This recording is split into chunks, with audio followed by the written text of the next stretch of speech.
Hello, hello. How's everybody doing? Hello, just fine. Audio Dr. Steele, how are you this recording. afternoon, I guess? All right. See if they can. Yes, I can hear you now. Okay. Good sounds afternoon. good. Good afternoon. Good afternoon. Good afternoon. Can you hear me, Morris Brown? Yes. Can you see me? No, we can't see you. Hello, Dr. Steele. How are you? I'm good. How are you? I'm doing good. My name is Miller Bargeron. It's a pleasure to meet you. Well, pleasure to meet you as well. Thank you. Look How forward you to doing, this. I'm Morris I'm Brown? going to try to put the sound up here a little bit. Okay. So we're actually live. So we're going to get started in a couple of minutes. Everyone is on. Aaron McCoy, how are you doing? He's on mute. I am well, Colin, sir. I have to find the mute button. Uh-oh. He said having technical difficulties already. Uh-oh. So right now we're live on several platforms, including Facebook and YouTube. And again, I just want to tell you what an honor it is, Dr. Steele. This is our second time. So I hope you don't mind. I'm going to start referring to you as an old friend at this point. So, my old friend, Dr. Steele. I think he's frozen. Yeah, you want to go easy on the old. How you doing, Dr. Steele? My name's Aaron McCoy. I think we lost him. Yeah. Oh. So I also have you guys, you have your phones. So if there's any other communication offline, please send it to there. Just text it to me. Okay. So we'll just wait for Dr. Steele. Should be back shortly. There he goes. He's coming back on.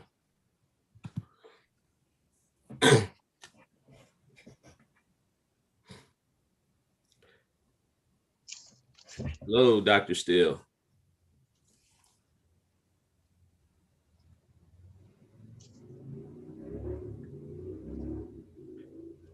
He's connecting to audio. When he gets back on, we'll go ahead and hello. Can you back on with us? Can you hear us? Yeah, I can hear you now. Very good. We'll go ahead and get started. So with me is Morris Brown, Miller Bargeron, and Aaron McCoy, and they're my co-hosts. And again, I just want to tell you what an honor and a privilege it is to have you again. And what I said when you dropped off, I said, since this is our second official interview that I've been able to do with you, that I'm going to start referring to you as an old friend, Dr. Steele. I can go for that. That's fine. Well, I appreciate you. So we're currently streaming on YouTube and on Facebook Live as well.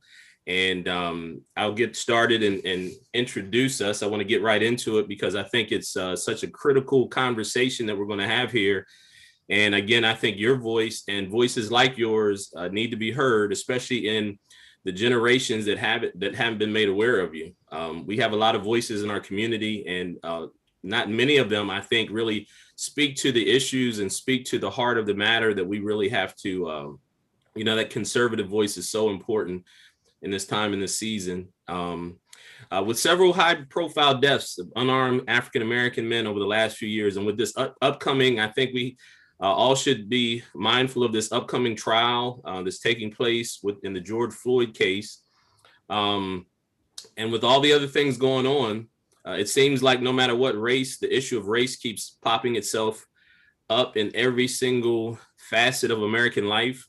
It's caused division even in the churches. The church, which is supposed to be a place where people get together and every tribe and every tongue come together in the spirit of unity and the bond of peace. But even the church itself has been divided between racial and cultural lines. Even if you're not directly led to address the issue of race, it some way, somehow will come up and affect your life in some form or fashion. The Black Lives Matter organization also has infiltrated all aspects of the culture. The founders of the Black Lives Matter have boldly proclaimed that they are well-trained Marxists.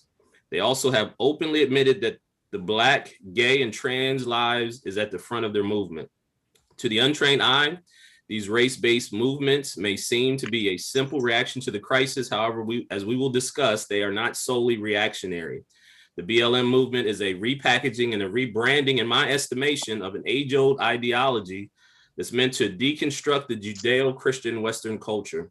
In my estimation, the current barrage of race-related themes plastered all over the media is an attempt to socially engineer the American society and to reestablish it. My name, of course, is Joe Green, and I'm the host. Our program is called Expanding Perspectives and Transforming Lives, one perspective at a time.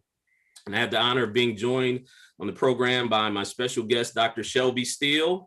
We also have our co-hosts, which Miller Bargeron, Morris Brown, and Aaron McCoy.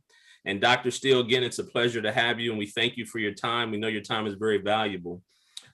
Just to tell people a little bit about Dr. Steele, he's an African-American conservative author, a columnist, a documentary filmmaker, and a Robert J. and Marion E. Oster Senior Fellow at Stanford University.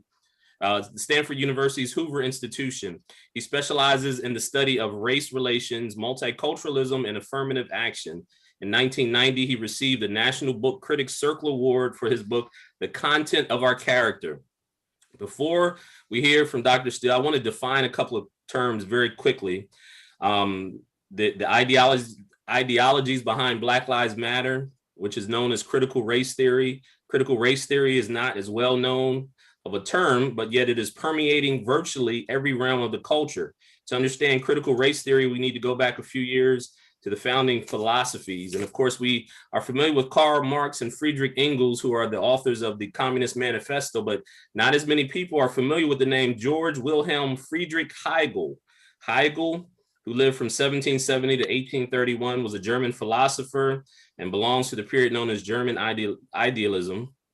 And I'm not going to get into that, but Marx inverted materialistic theory of an historical development culminating in communism. Of course, we know, and the Hegelian dialectic is something that I've used a lot recently over the last few years, and it's important for us to understand, I believe, the Hegelian dialectic. And in a nutshell, it's defined as a thesis, antithesis, and synthesis.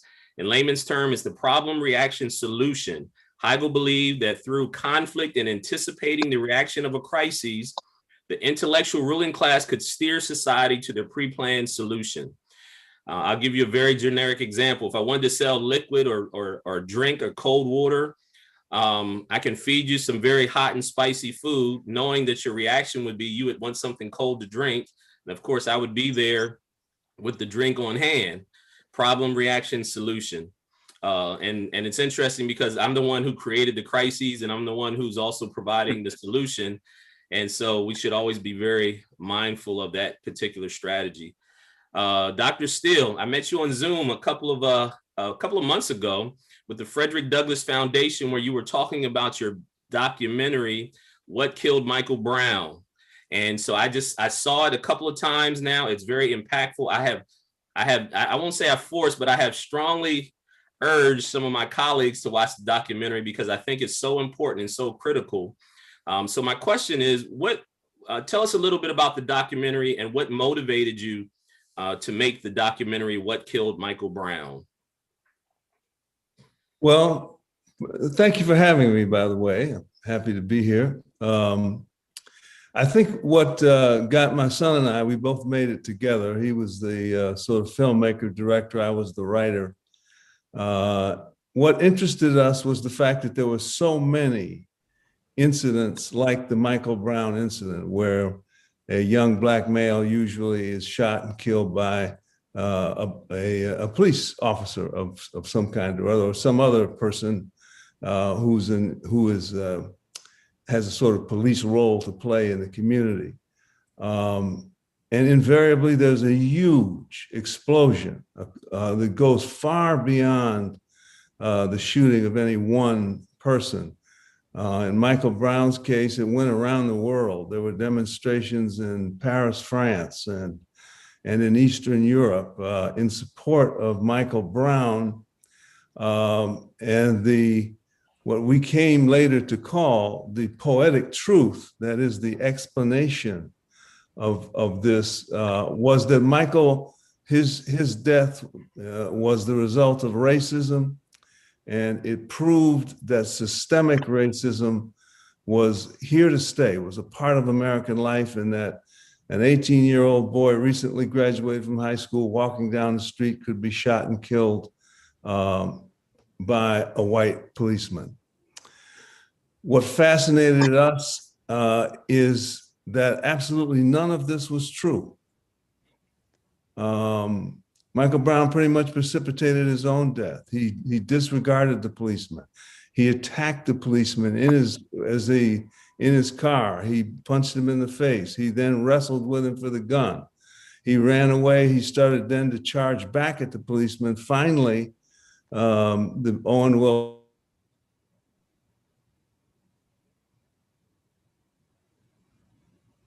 Frozen up a little bit. Yeah.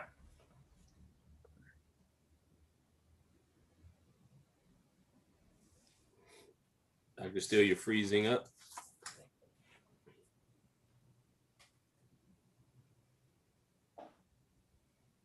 Technology is great when it works, but when it When it doesn't, it doesn't. yes. Yeah. Now, as we wait for Dr. Steele come back, Miller, you recently had a chance to watch the documentary, and there you go. Here he comes. You're on mute right now, Dr. Steele.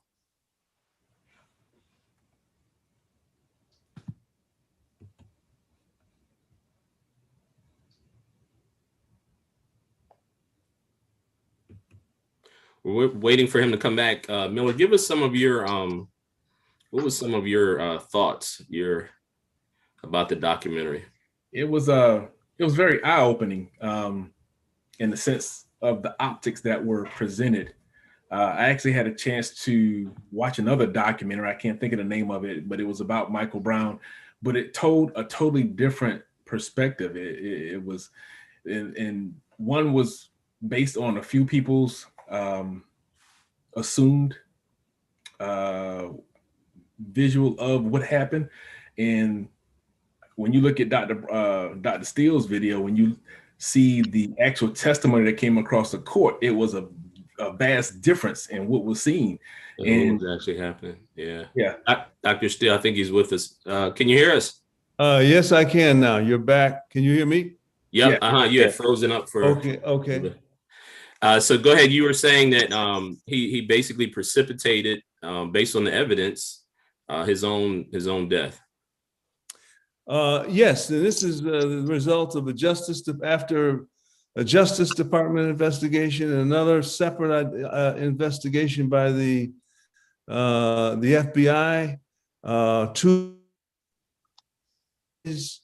And in all of this investigation of the incident, there was not a single shred of evidence as a motive in this shooting. Nothing. Zero.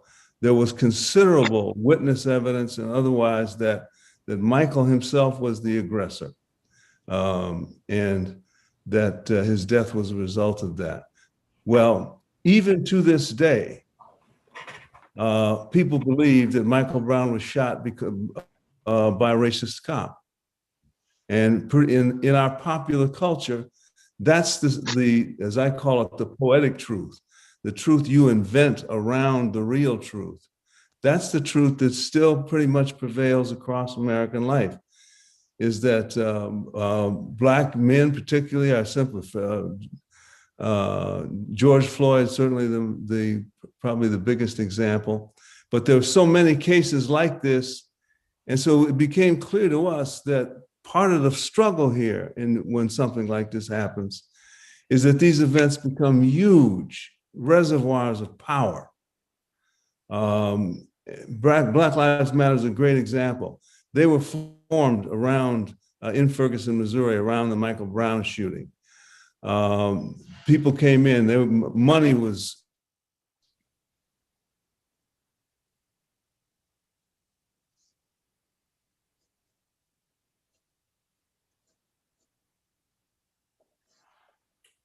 It's freezing up a little bit again. Must be good stuff. Yeah.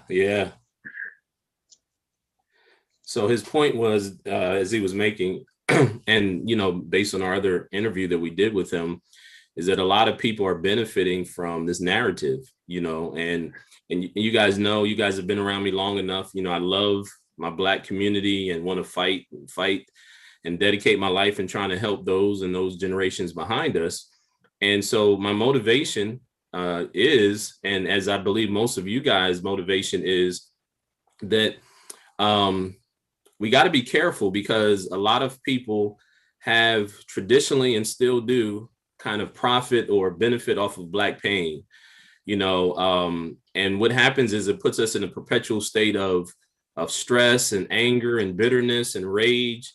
And, you know, when those emotions are misdirected, they're counterproductive, and they never bring us to a place where we can heal and grow as individuals. You know, there's a lot to be said about the victim mentality that has been perpetrated in our community, that basically says, in a sense, that it doesn't matter how hard you work or what you do or whatever type of good choices that you make, that you're bound to fail because of a system that will never ever help you to succeed. You know, I look at even professional athletes, and, you know, these guys, some of these guys make hundreds of millions of dollars over their career. But yet many of them have still been taught this whole mentality of you can't succeed or make it. And I heard a conversation a while ago of a gentleman who, retired NFL player, who was a quarterback originally in the 60s and 70s. He said, but he had to switch his position because he went to a college and he was going to be the starting quarterback. And the boosters said, this was back in the late 60s and early 70s, that if you start him as a Black quarterback, we're going to pull all our money out of the university. So I think, long story short, he ended up becoming a wide receiver or something like that. And his conversation was that they weren't allowing African-American quarterbacks back then. But now if you look in the NFL, every team probably has one or maybe even two quarterbacks, and some of the stars of the game are African-American quarterbacks. And, you know, because we see this kind of a meritocracy that if you play good enough, eventually they're going to put you in a position, because winning and making money becomes more prevalent than,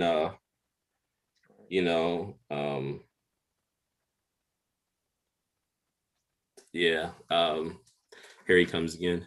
You know, winning and money are greater motivators than people that dislike someone because are biased. Are you back? You're back with us, Dr. Steele. I'm back. Yes. Good? Yeah, well, we'll see. Yeah. Just a few minutes. Let's see if it hangs. If you may, someone sent me a text and says if you have problems in the with the stream, then maybe you want to take the video off and just do the audio portion of it. But right now, I think you're good. So if you want to go ahead and pick up where you left off. Okay, where did I leave off? We're talking about Michael Brown, and we're talking about the Black Lives Matter. Yeah, Black Lives Matter and the power shift as a result of these things happening. Yes, thank you.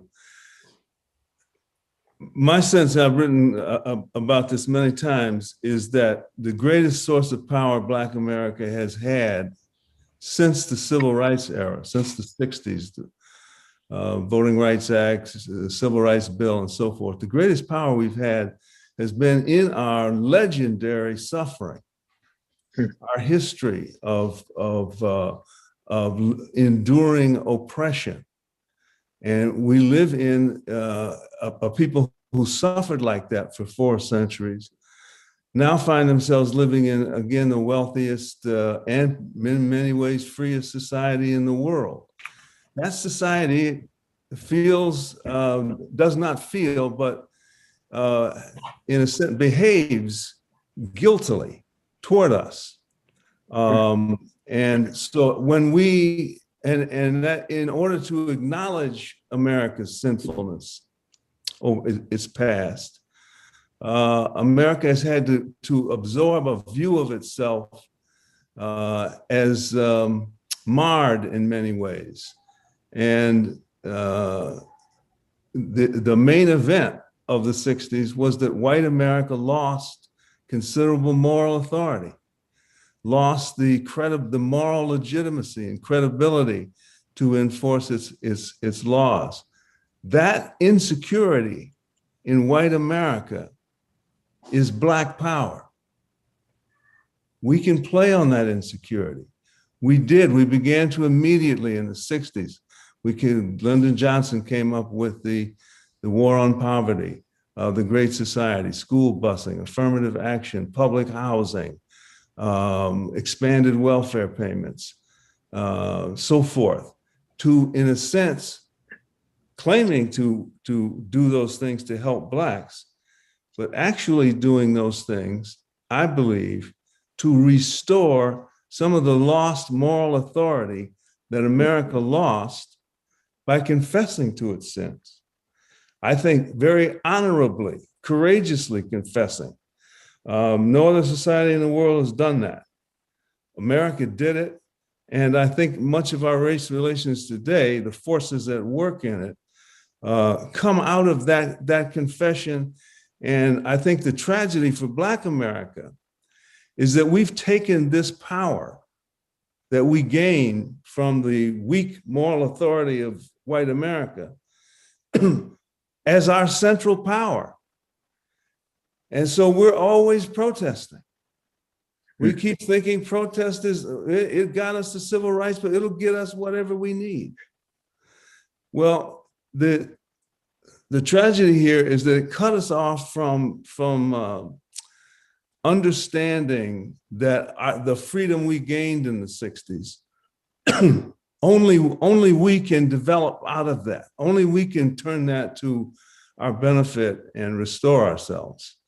And again, the whites feel, in a sense, obligated to help us do that. But we have made the mistake in thinking that our power over whites, our power to make them give us all these things, is our future, is our way ahead, rather than our development as individuals, our levels of education, our competitiveness in business and in other areas of life. Rather than go that very positive way, we've spent, I think, far too much time exploiting the guilt in white America, using that as our power. And the result is we are farther behind white America by every single socioeconomic measure that there is than we were in the 50s and 60s, when we were actually closing the gap with white America in terms of income levels, education levels, marriage, family levels, and so forth. All of that changed. So I think that you know, again, my point is that with Michael Brown and Trayvon Martin and Freddie Gray and any number of other young males, we rush to those events with a kind of excitement, almost a happiness, because they know we claim the whites are going to see that again as more, they're going to lose moral authority again. They're going to be seen as racist again. And that is their Achilles heel. And so we keep thinking that their Achilles heel is our power. And we're stuck there right now. And I hope there's some evidence things are beginning to change. Black conservatism and so forth, it seems to me, is the healthiest thing that's happened in a long time in Black America, because it sort of says that we can make it on our own. We can become competitive. We can overcome the 4 centuries of oppression. I think that's a great point. And, you know, one of the things that I always try to do is, you know, you mentioned the poetic narrative, and I'm paraphrasing what you said, but, you know, it's this, it's always vibrating from an emotional standpoint. And it really hinders, in my estimation, our ability to sift through the narrative to get to the actual fact of the matter. Because you mentioned certain things like socioeconomics. You know, I read a statistic that said that in the 1950s and 60s, the African-American male had a 1 in 6 chance of being incarcerated. And in the 2000s, they have a 1 in 5 chance of being incarcerated, which means there's a higher probability of incarceration and some of the other negative metrics. Can you speak to that a little bit more? And then I'm going to ask Brother Miller to chime in. Can you speak a little bit more of that poetic, what's the word you use again? I'm sorry, the Poetic truth. Yes, Poetic yes. truth, yes. Yes, the poetic truth, we found that in the Michael Brown case. Here's this young boy incident, I won't go over it again, shot and killed. Rather than go with the objective truth is simply, would simply be a description of what happened, what really in fact happened. Well, when we look at the objective truth, we find that Michael precipitated his own demise. And so, but that does not serve us, our ideology. Our ideology is based on the idea, the reality in many ways, but certainly the idea that as Blacks in America, we're victims. And America owes us. We are entitled. And so again, this victimization is our power. It is Black power. If you can prove that you're victimized as a Black today, wow, you're going to be rewarded in every way conceivable. So it is an enormous power. So what do I do when I see an event like that as a Black? I say, well, Michael Brown was killed because he was Black by a racist white cop. In other words, I expand his victimization because it's my power. The more clear it is that Michael's a victim of racism, the more power as a Black I have to demand things, to demand all sorts of entitlements. So we call it a poetic truth, because in the sense of a poetic license, you can fudge the truth, twist it around a little bit, and make the story fit your ideology, your need for power, your need for money. In other words, and thus poetic truth almost always leads to corruption. Well, that's pretty much what I think Michael Brown's. Then you get Black Lives Matter. What does Black Lives Matter do in American life other than squeeze white people for money? What do they do? Where's the school that they set up to educate Black children? Where's the counseling services they've set up to help keep the Black family together, which is in terrible shape? Where's anything positive that they've done? They now have hundreds of millions of dollars given to them by guilty white people. Again, white people who, my definition of white guilt is not a feeling of guilt. It's simply the terror, the literal terror of being seen as a racist. White people will pay you a lot of money if you'll promise not to call them a racist. Just this very morning, we see Coca-Cola and Delta Airlines coming out in supporting critical race theory. Well, do you think Delta Airlines and Coke really believe in critical race theory? I think they're paying off Blacks. They're buying immunity from the charge that they're racist.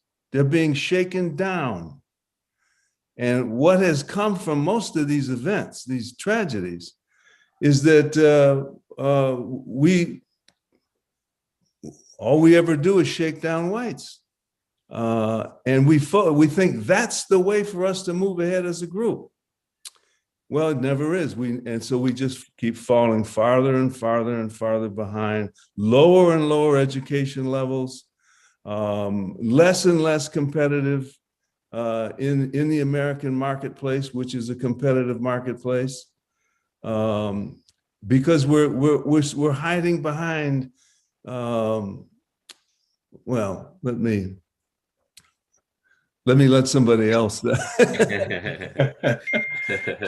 don't want to rant. I'll hop in there. And I will say, Dr. Steele, it is a pleasure meeting you and having this opportunity. And I will say, from a fellow documentary filmmaker, you and your son did a wonderful job on Who Killed Mike Brown. Well, that means a lot to me. Thank you. My wife and I sat down and watched it, and it was just very well put together, very well thought out, and it was just a great documentary. So I admonish not admonish, but I definitely urge everyone who's listening to this or who will listen to this to get a copy of it and review it, because it will open your minds. And I'll go from there and say that, I wholeheartedly agree with what you've been saying so far. And one of the things that I keep seeing within the fabric of this discussion is not just you discussing it, but this is a discussion that the world is having. But I'm seeing a constant that is being coerced. And this constant that's being coerced is being coerced in the wrong way. And what that constant is that the power of pain produces profits. And if you go back and look throughout history, I think we can actually qualify that, because when you look at things, people's pain has produced profits in so many different instances. Look at the pain that our ancestors went through when it came to picking cotton. It produced the cotton gin, which increased profits. Mm-hmm. When you go through society and you see the different things of pain, when someone is in physical pain, if I'm injured, or let's say if I had cancer, that pain of me having cancer has produced profits through the pharmaceutical vehicles by creating all this medication. And we see this in that pain producing profit is not necessarily a bad thing. It's just the part that I talked about as far as that constant being coerced. Because as you talked about with Black Lives Matter, and I've been reading various articles and how they have received millions and millions of dollars, in some of the families that they urge people to call out the names of their deceased loved ones. Some of these family members have never seen any of this money. And these were Black men who may have been supporting their families, and that was lost. But because you are using these individuals' names and you're drawing in millions and millions of dollars, you would think that some of this money would be actually shared with these families to help them get over that loss. And I'm getting to my question point, because I'm looking at all this and I'm setting it up with this power producing profit, because how it's being coerced now is what you talked about, the critical race theory. And this is being really pushed. It's really being pushed throughout all the media, throughout the fabric of everywhere. And most people have no idea what critical race theory is. And I listened to one of your interviews previously where you really hit the nail on the head, and it made me feel better, because I consider myself an intelligent man, well-educated, advanced degrees, very well read, but I found myself struggling trying to grasp, okay, what is the full concept of critical race theory? So I read this article, read that article, read this definition, and some of them are all over the place. But I want to hear from you, since you have such a vast knowledge and you've done so much vast research on race and racism. What exactly is critical race theory from a solid standpoint that I can wrap my head around? You ask a good question. Nobody knows, really. I feel better. I was around. I'm old enough to. I was around when it was conceived by Derek Bell and others. I knew those people. Okay. Columbia, and we thought it was kind of absurd then. It was just sort of playful. Right. And the fact that it's taken so seriously today is just kind of amazing to me. But to cut to the chase, what the critical race theory simply means is that America is fundamentally defined and driven by racism, and that this is the heart and the soul, the true America, and that in our school system, particularly, we need to teach critical race theory so that people understand America's fundamental right, that this is the true character of America. Well, this is what can you say? It's what's fascinating is the fact that white America, out of its need for moral authority, its white guilt, buys into this, allows their school systems across the country to be taken over in many ways by critical race theory and intentionality and all systemic racism and all of these ideas. But what you notice is they all have one thing in common. They expand Black victimization. Black victimization, Black suffering is Black power. And boy, do they have a lot of power. I could not walk into Coca-Cola and get them to put forth some race theory of mine. But Black Lives Matter can do that. And Coca-Cola, filthy rich company. America's a very, very wealthy nation, wealthiest in history. And so we have the money to enable this kind of corruption in Black America. I see this as a corruption. It breaks my heart to see Black Americans take this seriously, to feel that this is they can go into American institutions and they can wield this power, that they're a victim, that their people are a victim, that you owe me. Now, even in the military, we begin critical race theory is beginning to have an impact. This is not good. It's not good for any of us because it's a corruption. It's a shakedown.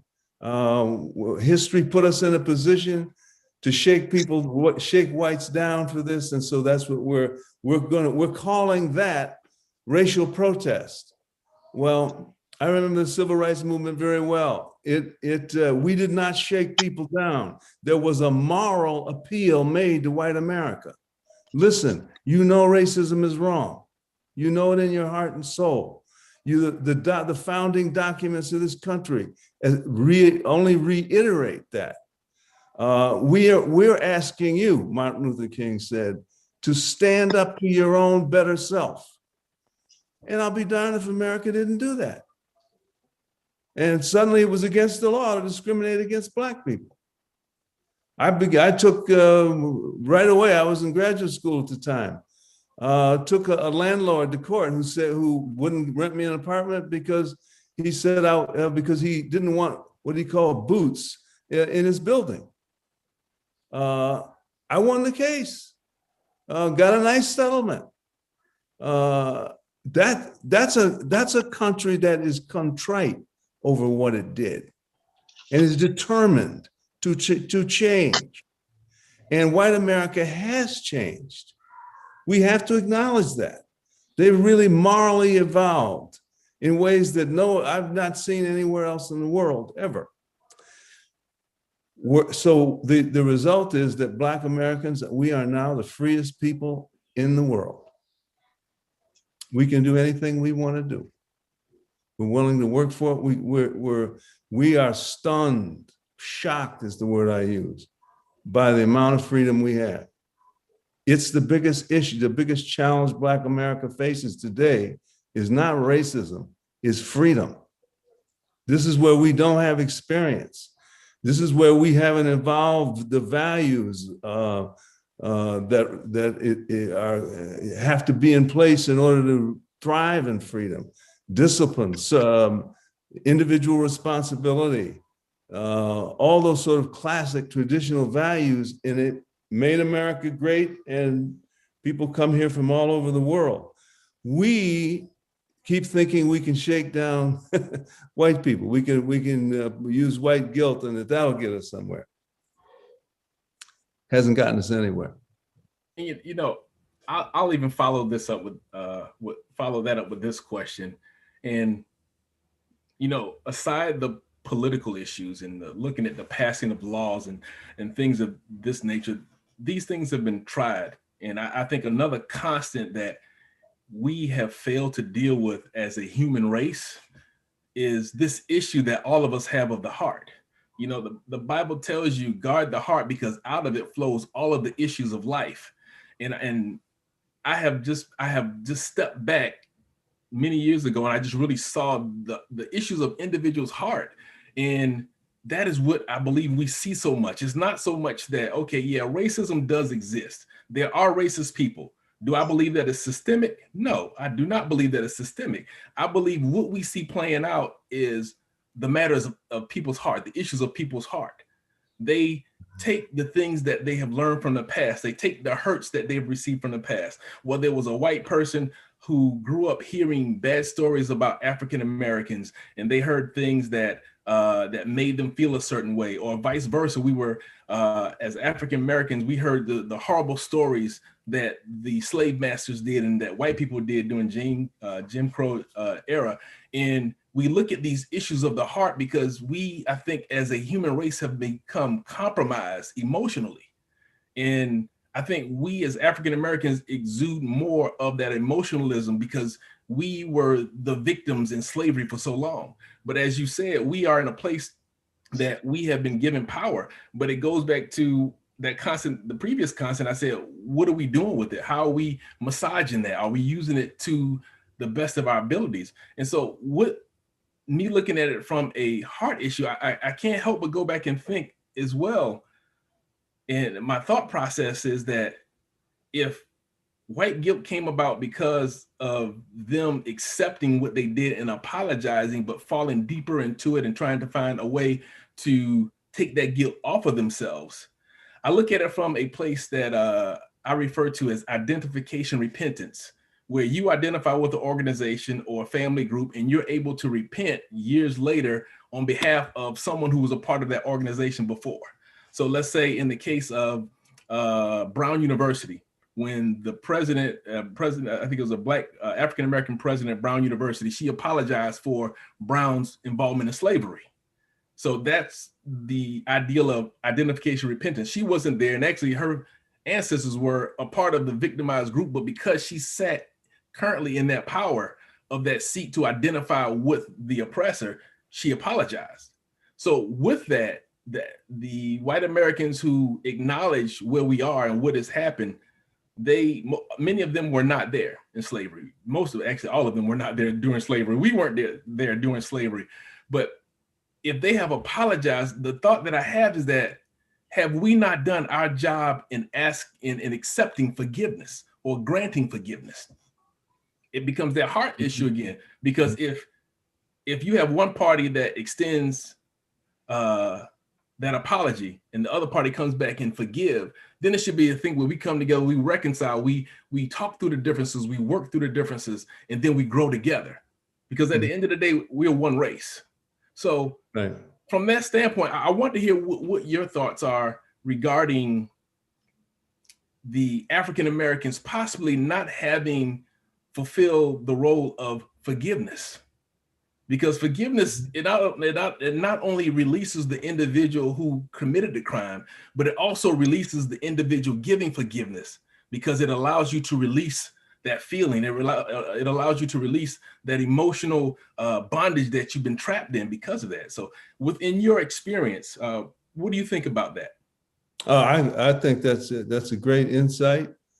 I think it's in the top 10 goals in Black America, that is maybe the number one goal, because as you say, it frees us. Forgiveness frees us. It says we're all human. We all make mistakes.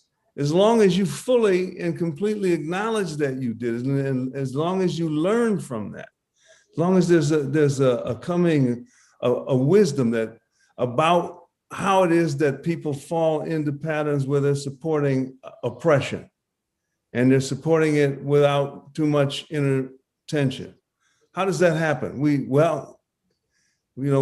can ask the Germans about that, for example. They struggle with what they did in World War II, the Holocaust. And they have been stigmatized, just as white Americans are stigmatized as racist. They're stigmatized as anti-Semites and so forth. I think that what is important to me, whether we formally,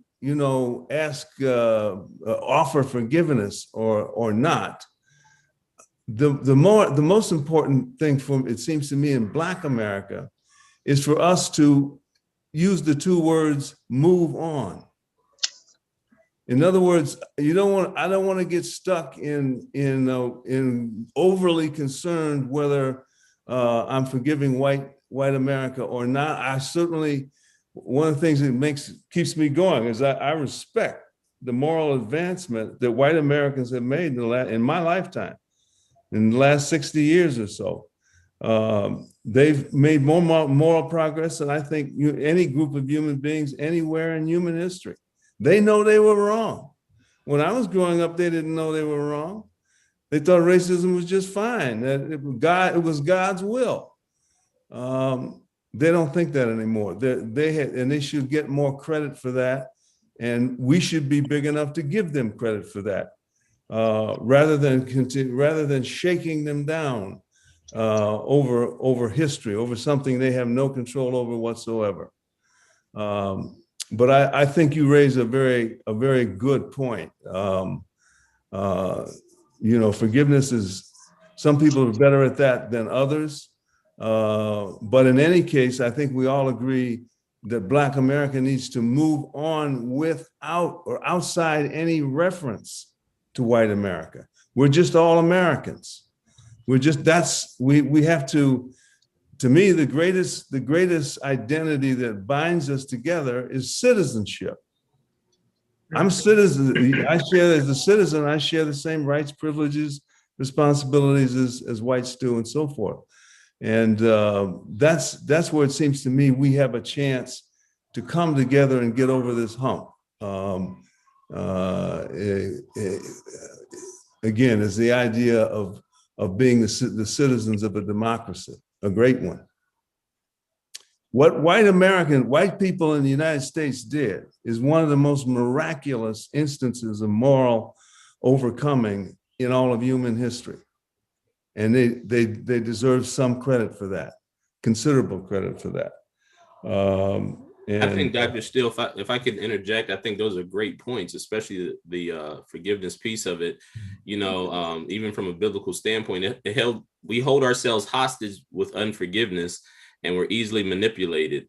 And one of the things that is so important for us to recognize, and I know it's not a popular sentiment, especially in this day and age, but the Western world, through Great Britain and the United States, was one of the first societies in human history, as you stated so eloquently, that made a moral position that slavery was wrong. Slavery has been an institution from the beginning of time, but not only took a moral position that was wrong, but actually passed laws abolishing slavery, where slavery is still legal in many other places and still practiced around the world. But it's because of that, in my estimation, that lack of forgiveness that holds us in bondage, and it's very easy. I want to get Pastor Morris and Morris Brown in the conversation, but I remember I had an uncle who he was a school teacher in the African American inner city school for many years. He was from that community. He was Black, obviously, and one of his students that he punished or got in trouble, their parents came to the school, was the grandparents who was raising the young man, and the first thing they said to him, without pause, was, "You guys are just treating our kids wrong because they're Black." And it was almost like a set answer. They already had it scripted out what they were going to say. And my uncle's sitting there. He's like, "Well, I don't know if you realize it, and I'm Black as well. Like, why would I mistreat him because he's Black?" But it was that trigger that automatically I'm a victim if you mistreated my child. And I think that it's that weight that we carry with the unforgiveness. And Miller, to your point, if we practice more of that, it frees us up to be able to advance and go to where we need to go. Real quick, before I turn it over to Morris, Dr. Steele, can you make sure that people know how they can get a copy or watch the documentary, What Killed Michael Brown? And also there's a couple of books I'd like for you to mention before before the end of our conversation, because I think it's so important for people to actually look at it, because when they hear the conversation, a lot of times I think people will say, "That's absurd," but when you actually look at the facts, and facts do matter, I think it changes the conversation. Well, I agree with that. Wholeheartedly. I just wanted to sneak one little point in there, and that is Sure. Mm-hmm. White America is interesting. I mean, they're caught in a very difficult situation. We're all children of history. and their history is demanding. It asks a great deal from them. What I noticed in moving around America in sort of the second half of my life, not the first half, but the second half, white America generally has goodwill toward us. I think there's more goodwill than bad ill. That's redundant, but everywhere I go, there's a desire to see Blacks do well. There's a reaching out. They've supported more bad, silly legislation in the name of helping Blacks than I'm certainly comfortable with. I've never been able to tolerate programs like affirmative action and so forth, but boy, they will do anything to blow a kiss toward Black America. We're in a country that is warm and welcoming now to us, to our ambitions, to our aspirations as human beings, as citizens. And we need to keep that as a pillar in our thinking about how to move forward. We're not moving forward in a hostile society. We're moving forward in one that's open to us. Absolutely. Miller, before we go to Morris, one more thing. Dr. Steele, Miller is a documentarian, as he mentioned, and he has an awesome documentary. Miller, can you give a shameless plug to your documentary too, in case anyone's interested? It's called Stubborn. I want to see it. It's called Stubborn as a Mule, and you can actually see it it's actually posted on YouTube. But Stubborn as a Mule. Stubborn as a Mule. Yeah, it's a history piece. And I'm changing my framing because my wife and I have been discussing this, how we have framed it in the past. But it really takes a look at why African Americans asked for reparations, going back to the Civil War. And it's not a documentary that talks about what's owed and who owes what.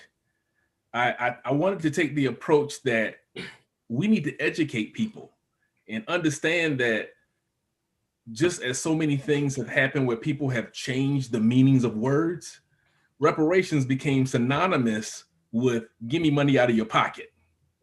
And we wanted to show people that reparations just really means, if you look it up, it means to repair the damage.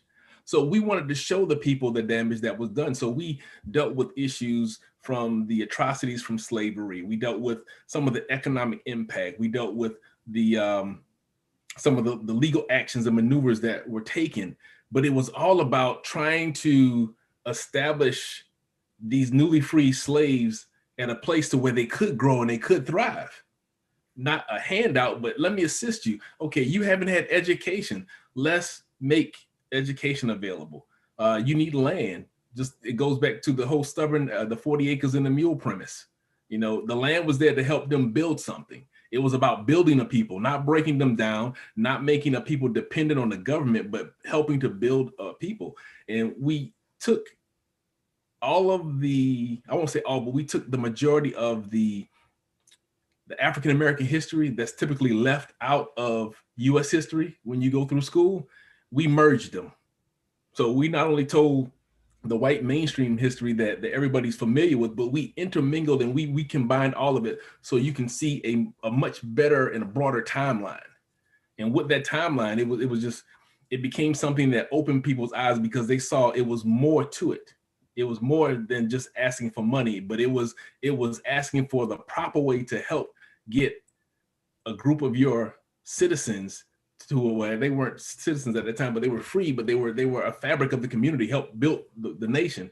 But it was a platform. It was trying to build a platform to help them become better citizens at one day, or to become citizens and better citizens. So that's probably my long shameless plug. But I want to see that. It actually reparations is obviously a big fat issue now out here, it is. and my only problem with reparations is that it keeps alive one of the most dangerous ideas that Black America, I think, indulges in, and understandably so, and that is the idea of justice. Mm-hmm. We somehow, we with the reparations, we want reparations because we want justice, and no justice, no peace, and so forth. And when you really think about what justice does, it's an idea that keeps you angry all the time. Because the truth of the real down and dirty truth of history is that for the 4 centuries that we suffered oppression, we can never be repaid. There will never be justice. Mm-hmm. No matter what anybody says, me or you or anybody else, we will never get a suffering, an entitlement, as I say, equal to the suffering that our people went through. There's no way we can pay that off. No. All we can do today is learn from it. Mm-hmm. And so if people are going to learn from reparations, okay, you give one of the best examples I've heard of ways to think about it, so that it's more than just money, a few dollars in the pocket, and then whites run away. So I like the way you think about it. And at the end of the day, we summarize it by saying what were the next steps, and the next steps were actually to get to healing, which I think it ties all back into what we're talking about right now. It's healing. It's that forgiveness process. It's the healing. It's the reconciliation. It's having that conversation, in a meaningful conversation like we're having right now. And that's why I love the fact that we're able to talk about this. So yeah, I think that. Yeah. Thank you, Joe. That's awesome. Let me put that shameless plug in. I have when it comes to reparations, I think one of the, in my estimation, one of the misconceptions is like the government was just making a profit off of slavery, but it was private corporations and institutions that profited with the government oversight. So I believe that maybe we could go to like a Georgetown University that profit off slavery and said, you made some money, so you ought to give some of the descendants that you made money off of educational, scholarship or something like that. But I want to, but I agree with you, Dr. Steele. We can't, no matter how much we do in the past is gone, and we will never be able to go back and take away that pain and that hurt, which is internal. We got to heal from the inside, and I don't want anybody to give me a reparation and tell me to shut up. Then you got paid up. Absolutely, you got paid. You guys got paid. So, yeah, and hush money. You can't like the stimulus that they're giving some people now. They shut up, guys. Take these stimulus checks. Take it and run. Yeah, that's that keeps them superior and makes me inferior. Absolutely. Now it turns me into a beggar. Yeah. I have to run around my hand out begging from white people to give me something to make, I want that over with. There's no reparations they're going to give me that's worth that. No. I want to keep my history, and I want them to be aware of it and aware that human beings can do evil things. Right. You have to watch out. You have to be careful. And our history proves that to us more than anything else. So don't buy me off. It's like the abusive husband that goes and buys his wife a nice diamond ring, right? And so when she brings up the fact that he was abusive, he goes, "Shut up! I bought you a ring. You should be happy that That's right. Yeah, so that's right." Mr. Brown, we want to Yes, sir. How you doing, Pastor Morris Brown? It is a pleasure to meet you, Mr. Steele. And I've been hearing a lot of things here, and it's a lot of correctness to it, and I'm agreeing. But at the very same time, I feel like for instance, the prejudicism, the systematic racism, so to speak. Systematic is a system. So when you have people that's operating in that system that release police that shoot a man in the back, all right, and he go to court and they find it justified, even though they saw in the film that the police officer planted something there to justify his actions. There's a lot of that going on. And while this is going on, we do have to keep these things in mind as the same time as we discussing the things we doing, because everything we discussing is a point, but we can't dismiss the other half of the story, because the system being the courts. The courts are the ones that's letting these cops go. So we can't dismiss that just because of all the other aspects of freedom for Blacks, as we talking about. Reparations, for instance.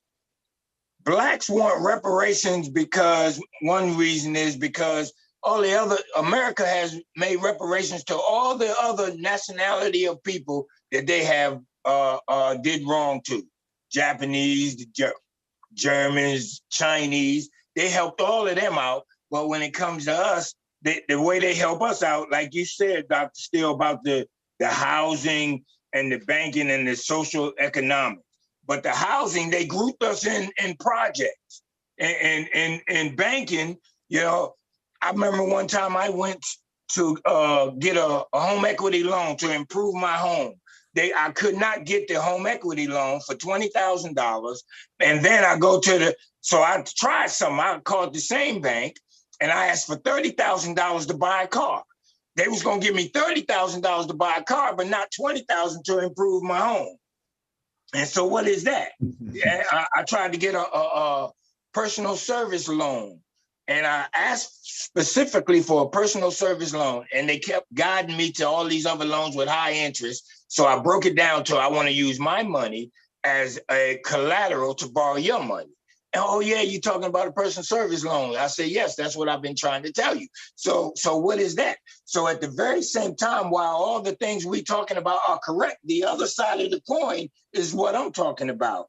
And this exploitation of the Blacks in the sports, especially in the movie industry, and they're paying all of these high profile people of color all this money, and these people are not bringing the money into their neighborhoods. They're keeping it for themselves. Pastor Green always talk about the boule and what the boule represents. The boule is a bunch of people that's being paid a whole bunch of money to steer the people in a certain direction.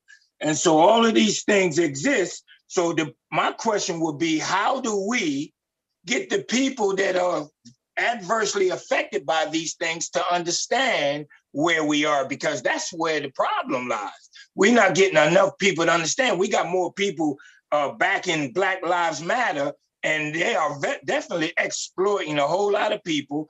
But the people are jumping on the bandwagon because they all for the title, Black Lives Matter. But they don't understand the agenda of the people that form the Black Lives Matter organization. They are trained Marxists. They are confessed Marxists. They want to destroy the nuclear family. They want to destroy capitalism. But the people don't know that, so they jumping up and down about Black Lives Matter. And again, like we talked about, and like you said, they have exploited the people for millions and millions of dollars, where the victims are not getting any of this money. And until the people understand what we are actually dealing with, they'll continue to follow the same pathway. And this critical race theory. The three words don't even match. I looked it up and they don't even go together.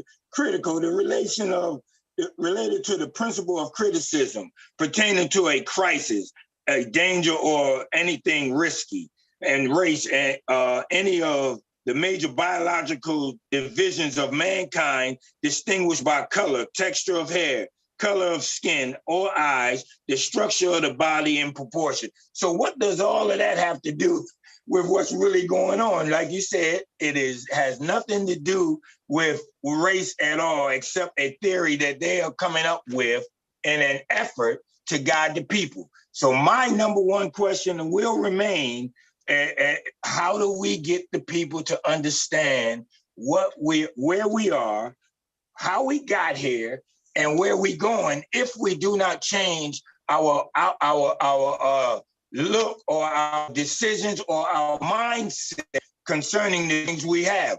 Because is a powerful thing that have the problem. They gave you the problem, They gave you a solution, and they already have a predetermined outcome.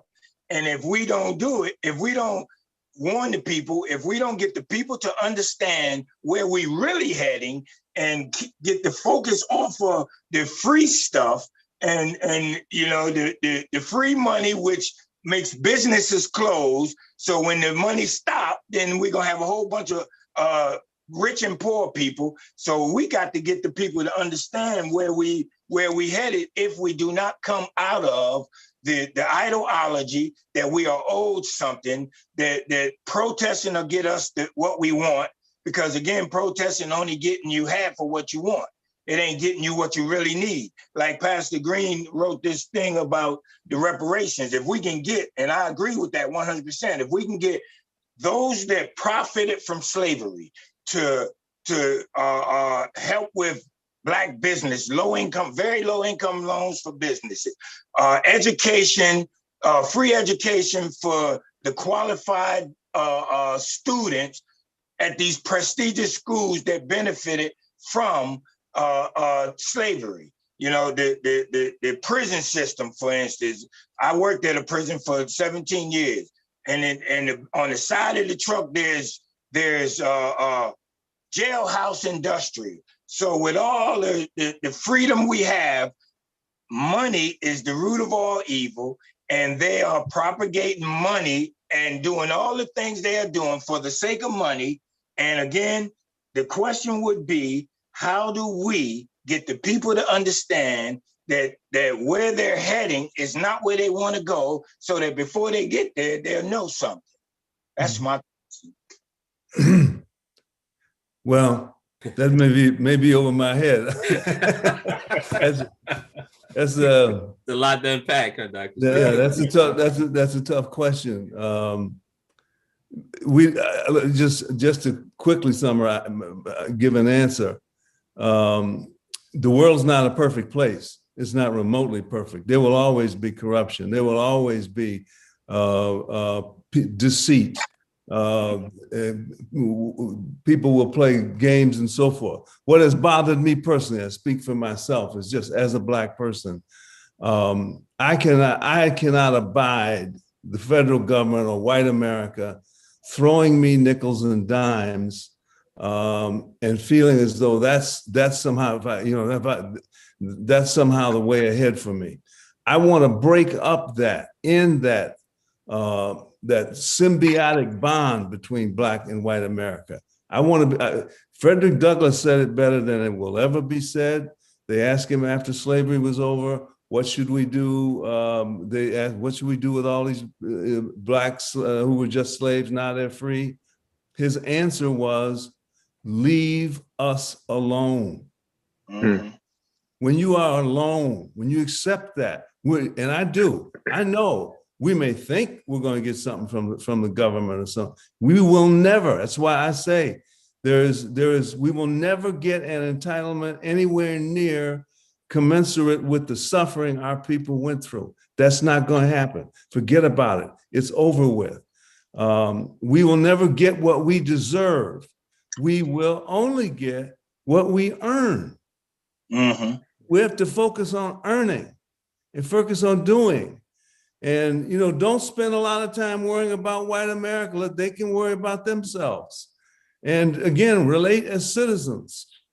But the tragedy for any oppressed people is that oftentimes, even when they become free, they carry into freedom all these hang-ups from the past that drag us down, that worry, is that really some old-fashioned racism? Oh, I saw some racism 2 weeks ago. Well, you probably did. Move on. Mm-hmm. You can't wait for the world to be perfect. The That's world right. is not perfect for anybody. White people, Black people, anybody. If we're going to boil this down to one word that has become the key word for me, organizing my own thinking on this, that word is dignity. Dignity. Individuals achieve dignity. Groups achieve dignity only through what individuals achieve. And dignity, it in the end is all about self-esteem. and dignity? Am I running around complaining about reparations all the time? Or am I getting busy becoming a doctor, becoming a lawyer, owning a real estate business, opening up a store, whatever? Am I busy building a life, building a self? Then, I have something to offer, and I'm not worried about whether Joe over there is a racist. Yes, I understand. And I agree. And I'm not affected by the things I'm talking about, because the first thing we have to understand, I'm a child of God. I looked at everything from a biblical worldview. And just like Mr. Bergeron stated, I've learned to forgive, so I'm not bound by all of this stuff that's going on. My main interest is helping the masses that are programmed to go down that destructive path, to make a U-turn and do exactly what you say. Get over it. We need to work very hard on that. The masses, again, there's no magic tricks. We have to demand more from Black leaders. Instead of shaking us down and tell you, you're going to fight racism that isn't even there anymore. Yes. How are you going to lead your own people into a new world, into a new life? Right. Yeah, I want to see a Black leader like that. That's one of the things I loved about Malcolm X, and I loved it about Martin Luther King. At the end of the day, they both believed in self-help. Self-help is the magic. That's right. That's the magic. If we can get that communicated, don't go talking about you're going to go down to the welfare office, you're going to go here, and you're going to get self-help. Go to school and really take advantage of the school, of going to school. Educate yourself, develop the skills, chase your dreams, find out what kind of work you love. That's right. Pursue it. Give everything you got to it. That's the way to be Black. The way to be Black is not to sit there and be angry and curse out white people all the time. Right. Those are great points. And I know, I've said, from history, and I know most of you guys are familiar with, after slavery, Marcus Garvey, he was very much about self-empowerment. And some of the other leaders, George Washington Carver, he was, it was about education and learning skills and trades. And then they got to a place where they hijacked us and told us that the only way you guys can survive is if the government starts to fund you and take care of you. And of course, we know weaken the family unit and all those type of things. So I think it's so important. And Dr. Steele, to your point, and to Pastor Morris and all the rest of them, that's why I think that your voice and voices like yours are so important, because the leaders that they keep placing before us are the ones who keep telling us the opposite, that your grievances will always be there. One of the things that I really took from the last conversation me and you had was when was asked to define critical race theory. And it really isn't any definition. It's kind of like, it's just kind of out there in the ether. So there's no solution because I can't really even define it. I'm always, one of the examples I heard someone say is, two examples. One is if a Black person and a white person walks in the store, critical race theory gives me the opportunity that if the white clerk in the store, if he goes to the Black person first, it's because he thinks the Black person is going to steal. If he goes to the white person first, it's because he believes that the Black person doesn't have the money to buy anything in the store. So you can't win, and then I've heard another person say to a white person, all white people are racist. And then the guy goes, well, I'm not racist. He goes, the fact that you don't even realize you're racist is even a bigger problem. So it's a unresolvable issue. And it gives the person using it the power to always manipulate, always control, because you can never solve anything. It's such an important thing for us to talk about. It's an important thing for us to look at things from a historical perspective, from a factual perspective. I love the documentary with Mike Brown because it goes beyond the emotion. And I was even talking about this George Floyd case. And before people even get to the actual specifics of the case or the details, their emotional heartstrings have been pulled because you see this man on the ground. The visuals look horrible. They keep showing you this Black man, Mike Brown, on the ground. every single day, all day, and the white cops walking past him, and it just keeps fanning the flames. They keep showing you the picture of Trayvon Martin when he was 11 or 12 years old, when he has this innocent smile. And so it just continues to keep us in a perpetual state of tension and stress, and we're always angry, and we say, see, we told you. And so now I see a white police officer and a black person, there's a negative interaction, and I say, I know the white cop was wrong, because I remember last year when the cop targeted me, racially profiled me. So he has to have done it because of racism. Even before I hear the facts, I've already in my mind played out the whole scenario. I want to give brother Aaron to chime in there. He's been quiet, and that's odd for him, because he usually has a lot to say. But no, I'm just messing with you. I'm taking it all in. It's a lot. Yeah, Yes, Good stuff though. Oh, so it's on me. your turn. You just passed the ball to me like that. You're up, Okay. Hey, good evening, Dr. Steele. Aaron McCoy. I was taking all of this in, because unfortunately, I didn't check out your documentary, but I will. Me too. But you said a very powerful word. You said dignity. The word that came to my mind was responsibility, because there's that trauma that's been passed down through the ages due to the however many years of slavery, abuse, segregation, separation, etc., etc. We know the history, or the gist of the history. What I liked about what you had to say is that we cannot embody victimhood. That's what I gathered. That was the gist of what I gathered, because I think it's easy. It's easy to play the victim rather than to work to grow and develop oneself into a healthy and responsible individual, to where you have to take accountability for oneself. It's easier for me to point the finger at someone else as opposed to acknowledging my own actions.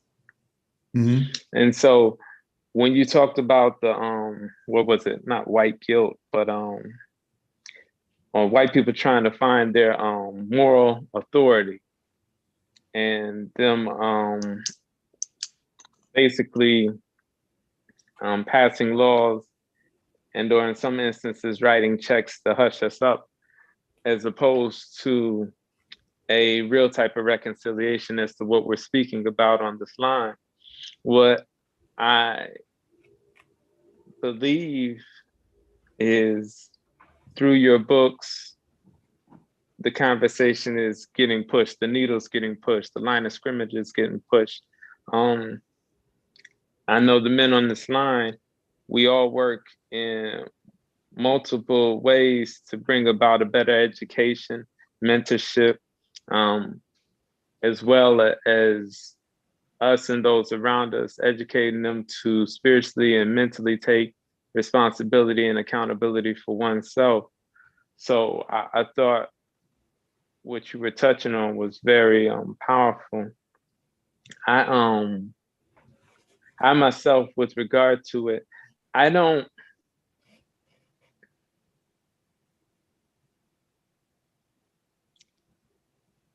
think I've been blessed to, like, I have a tunnel vision of sorts, because I'm one of those quote unquote sad stories you hear about, but overcame it. And so my vision, I'm always focused on what the next thing is, as opposed to whatever happened, because we don't really have time for that. It's time to get on to the next thing. And it kind of goes in line with what you were saying, need to get over it. And I think when you're busy building, you can get over it. But when you're busy looking for a handout, it makes it easy to say, well, they're holding me back, as opposed to understanding that you waiting is holding you back. And so when I think about all this, I think about how I tell my family, I say, you know, I don't care what anybody else on the planet is doing. I tell my daughter, I say, you know, it's a specific way we operate. It's a specific way that you're supposed to operate and carry yourself. I said, whatever other people do, that's their business. I said, but you have to carry yourself in this manner. And I think as far as us, after listening to everybody's piece, that's where we're at right now. You said it very powerful. We have the platform, but we're not using it properly. The leaders that actually have a voice aren't using it properly. And I think the fact that we're more emotional and focused on what it is we think we can quote unquote get, or we think we quote unquote owe, that allows us to let them stay in charge and let them continue to do the things that they're doing. Mm-hmm. But I wanted to ask two questions, because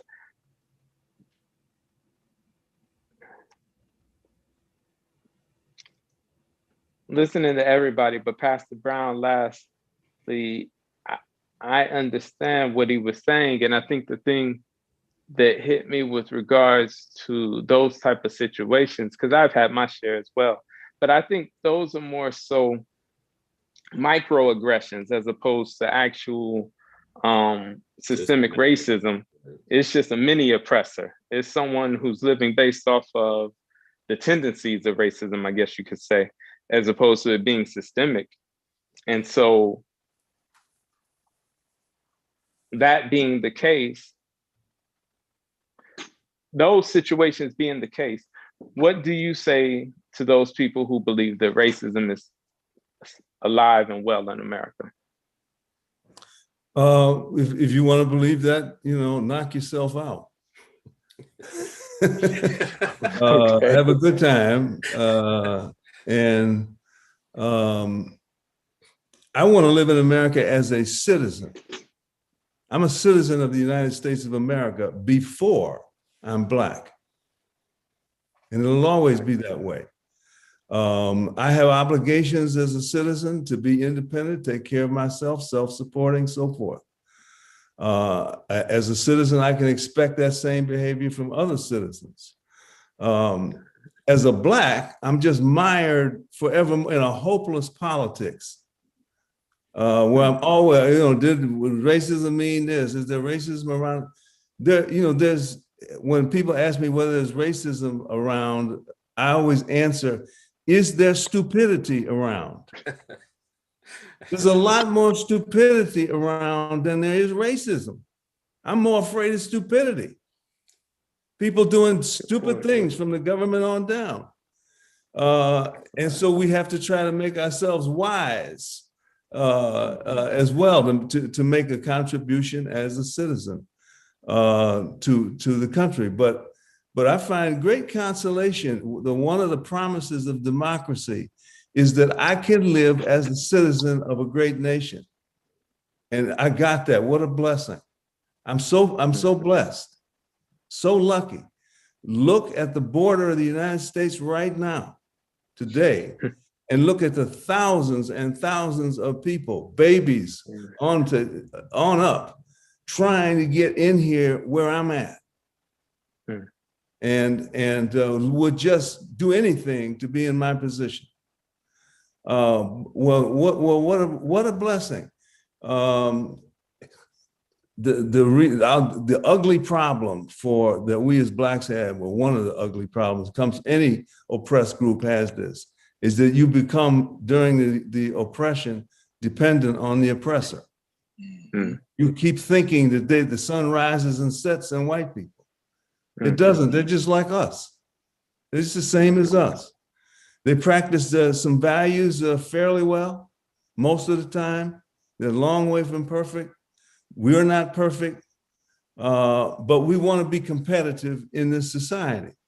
So we have to focus on development, on reading and writing. When your child is 2 years old, are you teaching him how to dance? or are you reading him books? Yeah. Getting him into trying to get his attention to understand what life might be about, what's expected of him, and to develop his mind. We don't do that. Other people do that and they thrive. These are simple things. They're not complicated. It's not higher math. But no one should send their child to school in kindergarten without that child knowing his alphabet, his basic numbers, those kind of basic sort of things. If you're not in a position in life to do that, then it's probably wise to wait to have children until you are. Otherwise, the decline of the Black family has wiped us out 1,000 times more than racism ever did. I was so lucky. I grew up in the 50s, the 60s, all Black, segregated neighborhood, south side of Chicago. There was a father in every home. I never saw a gun until I was 18. This is a poor Black neighborhood. Well, it's not like that now, as we all know. I think one of the main reasons for that is we've allowed ourselves to be dependent. We keep thinking that the larger society is going to get us out of this problem. I don't believe they ever will. I believe it's a waste of time. It's a futile effort. We should move on and be proud of ourselves, have some dignity, and try to accomplish things. Try to do well in life. It's only here once. I want to add something into that, and I think this will kind of help answer the question that Morris asked. And Joe, it's based on an article that you sent me, which was mind blowing. It was an article that talked about the income over households, and it was interesting to find out that the number one income for households actually goes to Nigerian Americans. Mm-hmm. In education. And education. So you had Nigerian Americans, then I think it was Asian Americans, and then I think it was what was the third one? European Jews. I think the European Jews. No, it was actually the European Jews were fourth, and fifth was the European whites. But I think it was Nigerians, Asians, and it might have been Korean or either Vietnamese, one or the other.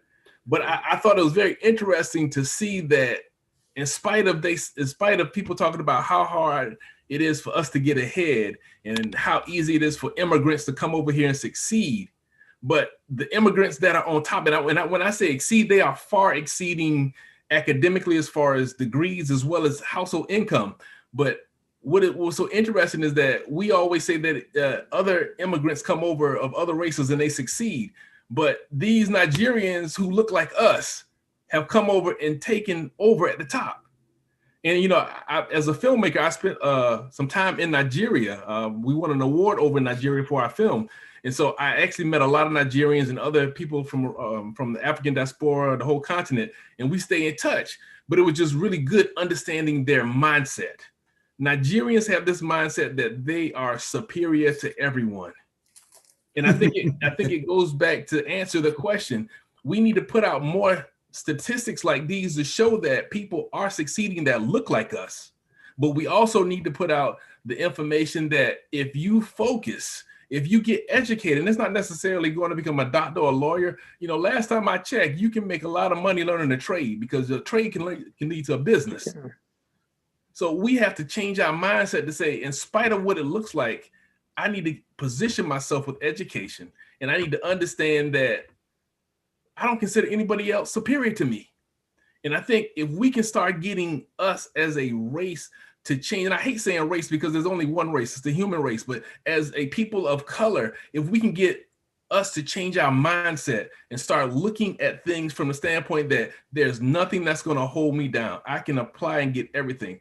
Because one thing I will tell you about Nigerians, it's very hard for Nigerians to come to the United States, period, because of the various immigration laws. So when they get here, they take full advantage of it. It's not just Nigerians. I know many different people from the African diaspora, from the continent, and they come over here purpose to get education to succeed. And then not only do they do what we used to do back in the 60s and 50s, as you talked about, Dr. Steele, they send monies back to their families to help them come up.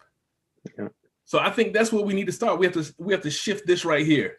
When we shift this as a people, so Miller, so what I found in my research, and Dr. Steele, correct me if I'm wrong, family, faith, and culture. So they have strong cultures, which are based on family and their faith. And even what most people don't realize is even Black people from the Caribbean, whether it's the West Indies and different things, usually outperform African-American people here in America. And strong culture, strong family, and faith. So real quick, I wanted to address the one thing when we talk about systematic or systemic, however you want to pronounce it, is that the example I like to use, I know, Morris, you talked about like in the courts and different things like that. So a police officer, if I was a police officer, the law says if you drive faster than 55 miles per hour, you can get a ticket. Now that's the law. Now, whether or not I pull over Black people at a higher rate than white people, that's an individual thing. So the systemic part would be if they had a policy that says pull over Black people, on this road, that would be systemic. If it's a individual who is now exercising a bias or a prejudice to say, I personally, because of my bias, pull over African-Americans at a higher rate, that's not necessarily systemic. That would be a bias or a prejudiced individual. So I think that a lot of times when... Can I chime in right quick? Yes. So that would be along the lines of what they did in New York with the stop and frisk deal. How they... Racial profiling, right. Yeah. Okay. That's systemic. That's the difference between, we pull over Black males who are driving expensive cars based on your race, that we're going to pull you over, as opposed to an individual who says, hey, I don't like, I see these Black people, I'm going to pull them over. But one of the things I want to do, Dr. Steele, we use the term woke a lot, and you mentioned the history of woke. And I hear it, I've been hearing it more and more. I did a little study on it, but I don't think most people know about it. Could you speak to that a little bit and just how detrimental that whole idea of being woke is? Well, I think it's, it's not being woke, it's being asleep. But the idea is that I'm hip. I'm hip to the fact that America is a low down, dirty, racist nation. That's what I'm smart enough, I'm woke enough to know that, and you are not. And so if you're working hard and making progress in your life, and you're not woke, you're kind of an Uncle Tom, you're out of it. I'm hip, I'm into it. And therefore I know not to put my faith in myself, but put my faith in my game, in my criminality, really. That's how I'm going to make, because I'm woke, I'm smart. I know the world is absurd, and I'm going to just play that absurdity rather than try to live a decent life. So being woke is a way to just sort of volunteer for stupidity. It's a way to really be, to set yourself up for across the board failure in your relations with the opposite sex, in your relations with your employer, in your relation. If you're woke, you are antithetical to all of those institutions. And so I was woke for a quick minute when I was a kid. I'm not woke anymore. I don't have the energy. I had a very challenging, prodigal son period of my life. And I was hanging around some people, and a couple of them were really pro-Black woke people. And I remember them always talking about the man's trying to keep us down, the man. And I remember I went through a spiritual rebirth, and I was brushing my teeth, and I looked in the mirror, and I felt like a voice said, that's the man right there that's trying to hold you down. It's because of the choices and the bad decisions not, and also, one of the things that we have in the culture is we don't, what do they call it? It's like not abstaining from pleasure, but waiting, not waiting for whatever it is I want, whether it's material goods or whether delayed gratification. Delayed gratification. That's absolutely true. Can you speak to that and how you see that really as part of how our culture has really devolved into, like just a dark place, I think, in many aspects. Well, when you are living in an oppression, it makes you learn not to delay gratification, because that's all you're going to get is what's right in front of you. When you are free, delayed gratification is everything. I will wait to have children until I am educated enough to support them. One of the reasons Asian children are so successful is their parents don't get married until the late 20s. Don't have children until they're in their 30s and practicing whatever their profession is. And so they can give the child all sorts of academic supports that others don't get, because their parents are almost, a little in their 20s or even teenagers. Right there is a huge problem that Black America has: teenage pregnancy. We have abortion. I heard the other day that we have more abortions Black abortions in New York City than births. It's almost a genocide. So there is really a problem there. And if you're an 18-year-old mother of two with no, then you stacking life so profoundly against any overcoming that you're just giving birth to tragedy. We have to really preach this in the Black community. We have to really, this is a central problem that you can't, there's nothing that can overcome those first years of life when a child is being acclimated slowly but surely and educated. Everything depends on that. Most Black kids by the 4th grade are pretty much finished academically. Don't take on a lot of skill levels beyond that. Most in California, Black teenagers who graduate from high school, 12th grade, read and write at an 8th grade level. How are you going to compete? I live not far from Silicon Valley. How are you going to? That's a huge source of employment, of possibility, of opportunity, of everything. It's where the world is. If you read and write at an 8th grade level, what are you going to do there? They don't even need you as a janitor anymore. They have machines to do that. We just get continually left behind. Well, I'll be honest, I'm baffled a little bit about how we restore the Black family. It seems to me as far and away our number one problem, and I'm just not quite sure how we need some leadership to walk into the Black community and talk frankly. We need some leadership. The last leader on that level that I thought was extremely effective was Malcolm X, who really did tell it like it is, and self-help was really his cornerstone of his message. Yeah, that was so important.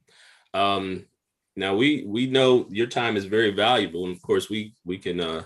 So is yours. Take the conversation, but I invited you here. You didn't invite me, so. But I just really appreciate you. Again, if you can tell a little bit, tell the audience out there about the documentary and any other place. I've been really checking through you guys' stuff and subscribe to the Hoover Institute's materials, and it's just incredible. And if there's anything else that you feel led to share, or anything you think is important for this conversation and moving the ball forward, please, I want to open up the floor to you. Well, I appreciate that. I think I've probably said maybe a little more than that.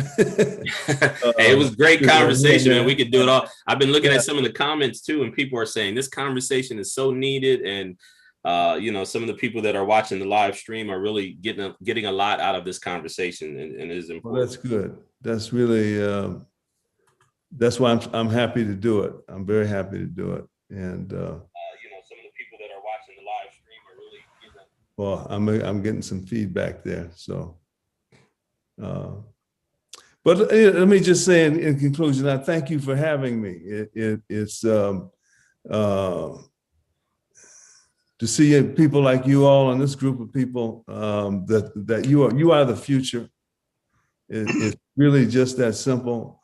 The message stays alive through groups like this, and this, because the message is, there's no room for it in the mainstream media. They simply never or rarely get to these issues, and so people just skim over them. So you're doing a very good thing, I think, in this, and thanks for letting me be a part of it. Thank you, gentlemen. Anyone final words for Dr. Steele before he goes? Miller. I just want to thank you for being a great source of great well of information. Because a lot of people don't have the time, but you have literally about dedicated your life to this process of understanding race and racism, and how do we grow beyond that and become who we are called to be. So I just want to thank you, because you putting together the information that you do, it makes others come along, and it's hard to actually hop into the vein of learning and gaining more information. It's kind of like back in the day when you had to just go to the library and you just had to look through the books. Yep. Versus the internet coming along. Right. So individuals like yourself, you're kind of like the human internet, where you have cataloged a lot of information for us to be able to hop in, and it allow us to go in different places, seeing your references, your sources. And so I go read this and I go read that. So I want to thank you for the time that you put into fulfilling this calling that is on your life. So thank you so much. Well, thank you. You have a good flair for metaphor. Thank you. Thank you for your kind words. Appreciate it. Mr. Steele, I'd like to thank you for your time and all that I've learned tonight concerning racism and our position as a people. I see this thing from a different perspective because of what I've heard you talk about tonight. So I thank you very much for your insight, for your study, and all that you do to bring forth this message for the people. Thank you.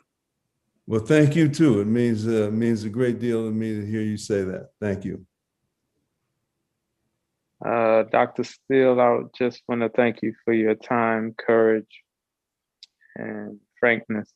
Courage for wanting to tackle this subject that is very sensitive, because it's not the normal narrative that we hear. So that in and of itself takes courage. Thank you for sharing your experience and information and the wisdom that you've gained through your experience and through your research and information gained. It's thank you. Definitely been eye-opening. My fault. But yeah, thank you. Absolutely. I don't know about courage, but I do know one thing that helps me a lot is I'm compulsive. Can't help it. Done. It always helps, right? That's right. good. You know, one day in the near future, Dr. Steele, maybe I'll get you and your buddy. I've been really reading a lot of Dr. Soul's stuff too, along with yours. Oh yes. And, but I think if I put you guys both, if we had both of you guys in the car, I think all of our brains would probably just been like. Well, he's been my friend for a lifetime, and he's one of the greatest. Black America needs to know this. He's one of the greatest minds of the 20th century, white, black, otherwise. I agree. That we have a Black American of that quality, that towering talent, should be common knowledge, and it's not. It's a tragedy. He's always been my friend and my hero. Yeah, I think that's the reason why they don't talk about you guys much, because they want to keep you guys hidden. They don't want to mainstream. They don't want to put you guys out there, because it's irrefutable when you really look at the facts and the information and the history. It's not really a defense against it. You know, you can't really articulate an argument that defends a position that's contrary to many of the points that you guys make. So again, I just appreciate you guys, and I'll send you I mean, it'll be live. It's on Facebook and YouTube, and I'll also send the link too, so you'll be able to look at the great work. I know you got plenty of material there, but so you'll have it for your records as well. Well, I appreciate that, and thanks again for having me. I exactly the kind of group I love to talk to. Absolutely. Thank you. Have a great afternoon. You're in California, so great evening. Yes. And Early. talk to you soon. Yeah. All right, be blessed, everyone. Well. Bye.